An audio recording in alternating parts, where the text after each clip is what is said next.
प्यार ही प्यार मिला। बोलेंगे सभी।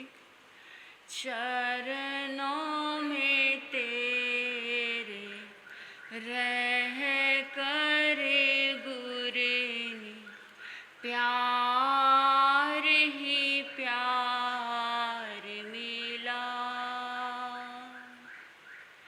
श्रद्धा से जब पूजा मैंने, भ्रम का ज्ञान मिला। बोलेंगे। चरणों में तेरे रह कर गुरनी, प्यार ही प्यार मिला। चरणों में तेरे रह कर गुरनी, प्यार ही प्यार मिला। तुम संग कैसी प्रीत लगी कि छूटा जग मुझसे, छूटा जग मुझसे। बंधन सारे टूट गए जब तुमने थाम लिया। श्रद्धा से जब पूजा मैंने, भ्रम का ज्ञान मिला। चरणों में तेरे रह कर गुरनी, प्यार ही प्यार मिला।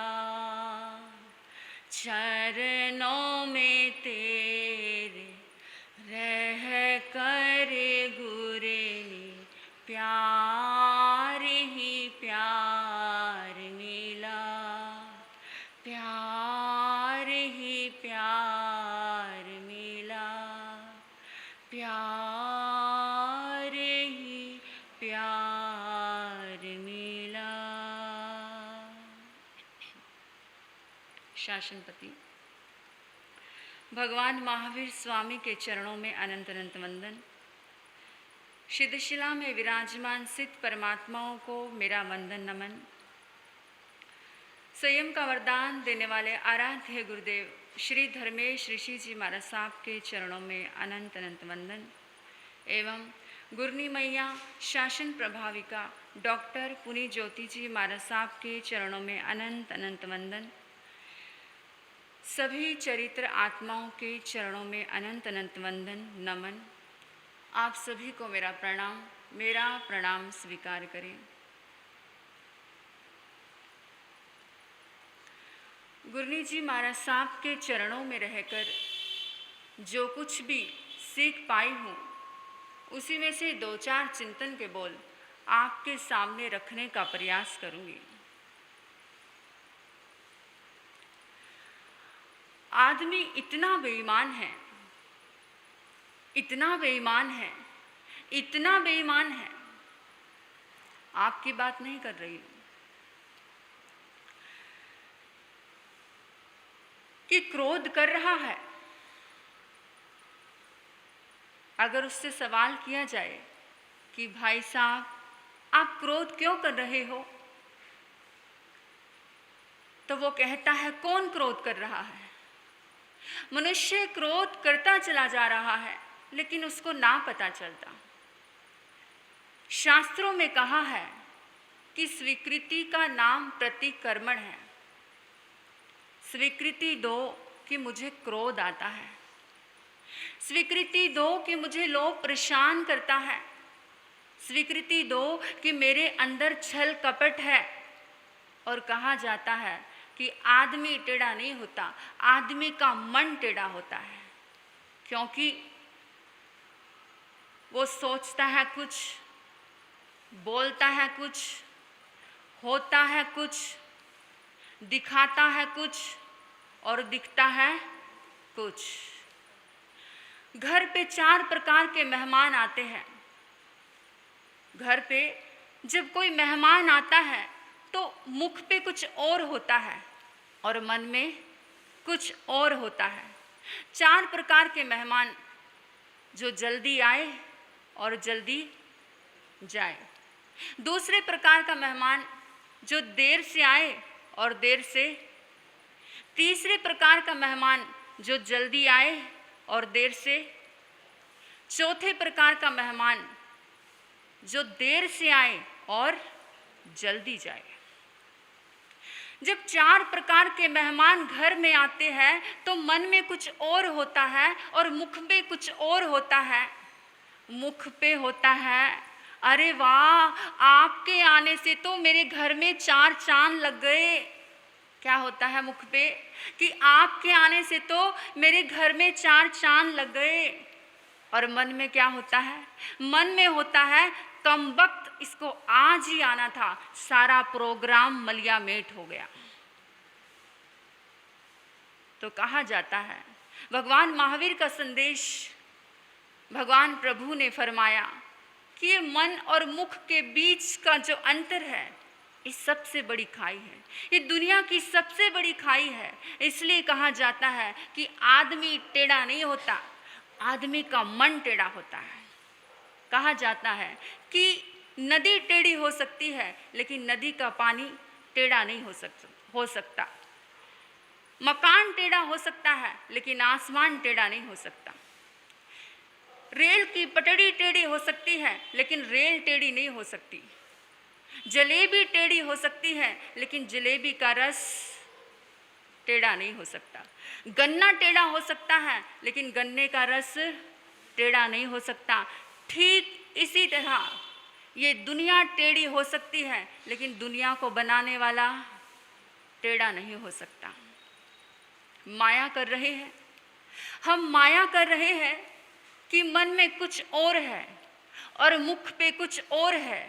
तो कहा जाता है कि अगर पुरुष माया करता है तो स्त्री बनती है, और स्त्री माया करती है तो त्रियंश में जन्म लेती है, और त्रियंश माया करता है तो कहा जाता है नरक में उत्पन्न होता है।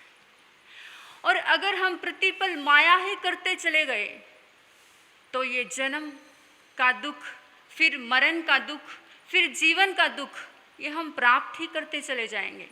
अगर इससे मुक्त होना है तो माया छोड़नी होगी।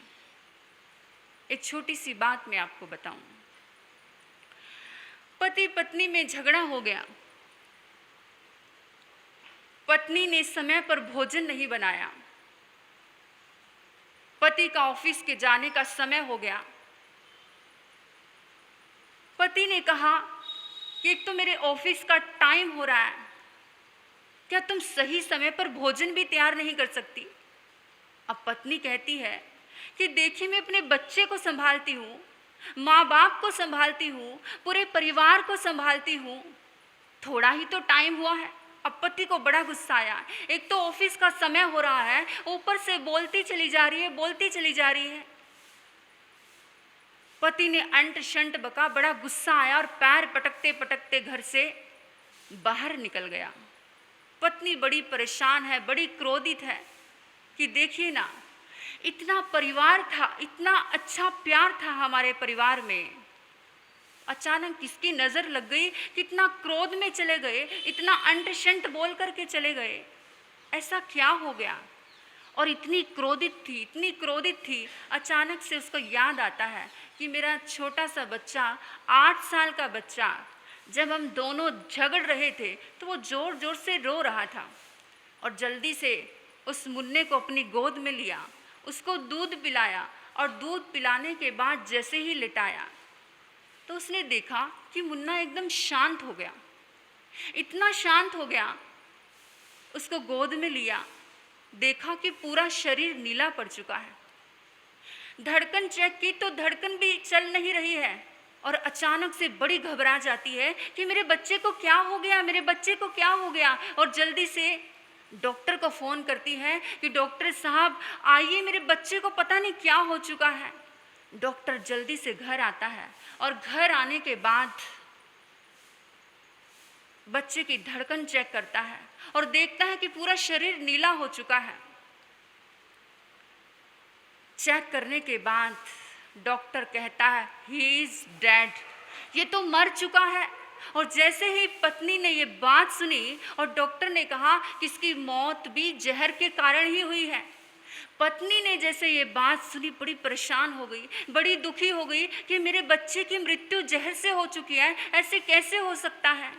और जल्दी से घबरा के परेशान होकर के अपने पति को फ़ोन करती है कि हमारे बच्चे की मौत हो चुकी है और जहर के कारण ही मौत हुई है, ये डॉक्टर ने बताया है, जल्दी से घर पे आ जाइए। अब पति को बड़ा गुस्सा आता है कि पत्नी ने क्रोध में आकर के हमारे बच्चे को जहर दे दिया और हमारे बच्चे को मार डाला। पति घर पे जाने की बजाय कोर्ट में पहुंचता है और एक केस करके आता है कि मेरी पत्नी ने मेरे बच्चे को क्रोध में आकर के जहर दे दिया और मेरे बच्चे को मार डाला। दोनों को कोर्ट में बुलाया जाता है। जज के सामने पति पत्नी अपनी बात रखते हैं। वकील पूरी बात सुनता है। पत्नी कहती है कि जब मैं क्रोधित थी, जब मैं क्रोध में थी, तो उस समय मैंने अपने बच्चे को दूध पिलाया और थोड़ी ही देर के बाद उसकी डेथ हो गई। तो कहा जाता है कि एक अमृत जैसा दूध भी क्रोध करने के बाद जहर का रूप ले लेता है। तो वकील एक रिपोर्ट तैयार करता है कि जब जब इंसान क्रोध में होता है तो उसकी नसों में खून की जगह पर जहर दौड़ता है। तो हम इसको सज़ा दे ना दे, लेकिन इनके क्रोध ने इनको सज़ा दे ही दी है कि इनका बच्चा इस दुनिया में नहीं रहा। तो कहते हैं मेरे बंधुओं कि सुबह उठकर के प्रभु का स्मरण करना चाहिए, देव गुरु धर्म को नमस्कार करना चाहिए। सुबह से शाम तक हम जो कार्य करते हैं, जितनी शक्ति, जितनी एनर्जी उसमें लगती है, ठीक उतनी ही एनर्जी 15 मिनट क्रोध करने से हमारी एनर्जी खत्म हो जाती है और रिश्ते तो हाथ से छूटते ही छूटते हैं। तो आज मैं आपको 3 पॉइंट दे रही हूँ। पहला पॉइंट याद रखें कि अगर आपको क्रोध आता है या आपके भीतर छल कपट है या आप माया कर रहे हो, तो उसको स्वीकार करो, क्योंकि जो भी चीज़ हम स्वीकार करते हैं वो चीज़ हमारी कम होनी शुरू हो जाती है, खत्म होनी शुरू हो जाती है। दूसरा पॉइंट याद रखें कि हमें कैसे प्रकार का मेहमान बनना है। चौथे प्रकार का मेहमान बनना है, देरी से आना और जल्दी जाना। तो सब हमको पसंद करते हैं, बाहर से बहुत अच्छा बोलेंगे कि आपके आने से बड़ी खुशी हुई, लेकिन मन में उनके यही रहता है कि इस वक्त ही इसको आना था, सारा प्रोग्राम मलिया मेट हो गया। तीसरा पॉइंट हमें याद रखना है कि जब जब भी हम क्रोध में होते हैं तब तब हमारी रगों में खून की जगह जहर दौड़ता है। तो उस समय 15 मिनट कोई काम ना करे, शांत रहे, लंबी गहरी सांस ले या फिर मौन हो जाए। तो कहते हैं कि 3 पॉइंट अगर आप अपनी ज़िंदगी में लेकर के आएंगे तो आपका कल्याण होगा। मैं भी करूं और आप भी करो। और कहा जाता है कि कितना सुनाया, कितना सुना महत्व नहीं रखता, कितना अंतकरण में उतारा वो महत्व रखता है। इसमें से अगर एक पॉइंट भी आप अपनी ज़िंदगी में लेकर के आते हो तो मेरा सुनाना और आपका सुनना सार्थक हो जाएगा। तो आपने मुझे इतने मौन और शांति से सुना, इतने प्रेम से सुना, मैं आपकी बहुत आभारी हूँ। अंत में आपके भीतर बैठे प्रभु को प्रणाम करती हूँ। हे प्रभु, मेरा प्रणाम स्वीकार करें, स्वीकार करें, स्वीकार करें। ओम शांति। है।